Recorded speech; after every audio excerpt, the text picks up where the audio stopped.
Bismillahirrahmanirrahim. Assalamualaikum warahmatullahi wabarakatuh.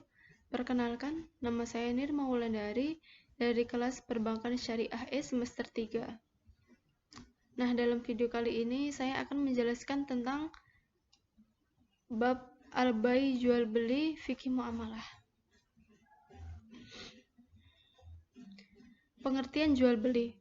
Jual beli berasal dari bahasa Arab al-bai yang makna dasarnya menjual, mengganti, dan menukar sesuatu dengan sesuatu yang lain. Sedangkan ulama mazhab Maliki, Syafi'i, dan Hambali memberikan pengertian jual beli adalah saling tukar menukar harta dengan harta. Yang dimaksud harta di sini adalah harta dalam pengertian luas, bisa barang atau bisa uang. Nah, yang kedua, dasar hukum jual beli. Dasar hukum jual beli terdapat dalam Al-Quran Surat Al-Baqarah ayat 275 dan Al-Quran Surat An-Nisa ayat 43. Sedangkan dalam hadis ada yaitu hadis riwayat Al-Bazzar dan Al-Hakim. Nah, lalu landasan ijma menurut ulama bahwa jual beli diperbolehkan dengan alasan manusia tidak mampu mencukupi kebutuhan dirinya sendiri tanpa bantuan orang lain. Dengan demikian, bantuan atau milik orang lain yang dibutuhkannya tersebut harus diganti dengan barang lainnya yang sesuai. Yang ketiga ada rukun dan syarat jual beli. Rukun jual beli itu ada 3, yaitu penjual dan membeli atau orang yang berakad. Yang kedua, uang dan benda. Yang ketiga, zinggat atau ijab qabul. Transaksi jual beli harus memiliki rukun-rukun tersebut. Jika salah satu rukunnya tidak terpenuhi, maka tidak dikategorikan sebagai perbuatan jual beli. Kemudian ada syarat jual beli. Syarat sahnya jual beli menurut jumhur ulama sesuai rukun jual beli yang terkait dengan subjeknya, objeknya, dan ijab qabul. Yang pertama, tentang subjeknya, yaitu ada syaratnya berakal sehat.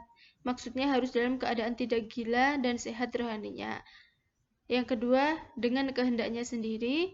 Yang ketiga, kedua belah pihak mubazir. Yang keempat, balik atau dewasa.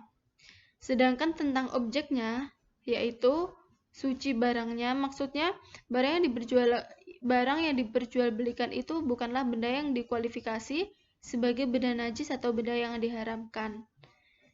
Yang kedua, dapat dimanfaatkan. Yang ketiga, milik orang yang melakukan akad. Maksudnya orang yang melakukan perjanjian jual beli adalah pemilik sah barang tersebut. Kemudian mampu menyerahkan. Penjual baik sebagai pemilik maupun sebagai kuasa dapat menyerahkan barang yang dijadikan sebagai objek jual beli. Kemudian ada ijab qabul. Ijab adalah pernyataan pihak pertama mengenai isi perikatan yang diinginkan, sedangkan qabul adalah pernyataan pihak kedua untuk menerimanya. Macam-macam jual beli. Macam-macam jual beli dari sisi objek diperjualbelikan, jual beli dibagi menjadi 3. Yang pertama, mutalaqah. Yang kedua, jual beli saf. Yang ketiga, jual beli muqayyadah. Dari sisi menetapkan harga, ada jual beli musawamah, jual beli al-amanah, kemudian ada jual beli dengan harga tangguh.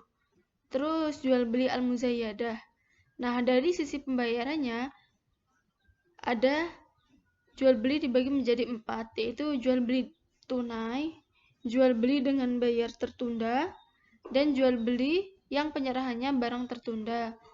Yang keempat, jual beli dengan penyerahan barang dan pembayaran sama-sama tertunda. Kemudian ada prinsip jual beli. Jual beli memiliki beberapa prinsip dan implementasinya. Yang pertama yaitu prinsip keadilan, yang kedua suka sama suka, yang ketiga bersikap benar, amanah dan jujur, yang keempat tidak mubazir, yang kelima kasih dan sayang. Kemudian ada bab yaitu jual beli yang terlarang. Jual beli yang terlarang yaitu jual beli yang dilarang oleh agama tetapi sah hukumnya, namun orang yang melakukannya mendapatkan dosa. Atau yang biasa disebut dengan jual beli ini jual beli ngoror, itu adalah haram hukumnya. Kemudian ada jenis jual beli yang disyariatkan disebutkan dalam Islam, yaitu jual beli barang yang belum diterima. Seseorang muslim yang tidak boleh membeli suatu barang kemudian menjualnya padahal ia belum menerima harga dagangannya tersebut. Kemudian ada jual beli yang mengandung riba, di mana Islam mengharamkan setiap hubungan bisnis yang mengandung kezaliman dan mewajibkan sehingga teraplikasi dalam setiap hubungan dan kontrak-kontrak bisnis. Kemudian ada jual beli terlarang sebab ahliyah atau ahli akad. Ada jual beli terlarang sebab singgot, ada jual beli terlarang sebab maukut atau barang jualan, ada jual beli terlarang yaitu jual beli secara arbun, yang membeli barang dengan membayar jumlah harga lebih dulu sendirian sebagai uang muka. Kalau tidak jadi diteruskan pembelian, maka uang itu hilang, dihibahkan kepada penjual. Kemudian ada hikmah jual beli. Allah mensyariatkan jual beli sebagai bagian dari bentuk ta'awun atau saling tolong menolong antar sesama manusia. Juga sebagai pemberi keleluasan, karena manusia secara pribadi mempunyai kebutuhan, dan kebutuhan itu tidak pernah putus selama manusia hidup. Nah, hikmah jual beli antara lain, jual beli dapat menata struktur kehidupan ekonomi masyarakat.